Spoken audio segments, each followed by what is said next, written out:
खौफ या मौत का खतरा मेरी जिद्दोजहद को नहीं रोक सकता। पाकिस्तान तहरीक इंसाफ के चेयरमैन इमरान खान ने कहा कि मुज़ाहिका खेज FIR के मामले पर मेरे वकील अपना मौक़िफ़ देंगे। समाजी राब्ते की वेबसाइट ट्विटर पर अपने पैगाम में कप्तान का कहना था, मैंने सारी जिंदगी अपने मुल्क को एक खुशहाल फलाही रियासत के तौर पर देखने का ख्वाब देखा और मेरी पूरी जिद्दोजहद इस ख्वाब को अपनी कौम के लिए हकीकत बनाने के लिए रही है। आज कौम बेदार हो गई है।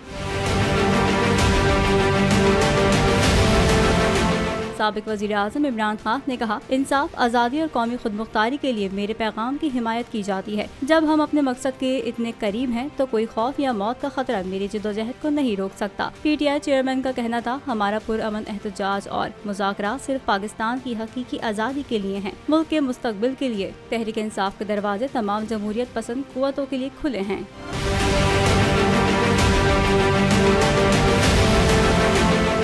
मुझे एक दिन जाने से पहले पता चल गया था मुझे मारने का। PTI का हकीकी आज़ादी मार्च सिर्फ बोल दिखा रहा है। 24 घंटे हकीकी आज़ादी मार्च। इमरान खान के कंटेनर के करीब फायरिंग का वाकया पेश आया है। सबसे ज्यादा रील्स और सबसे ज्यादा रेटिंग्स के साथ बोल रहा नंबर 1।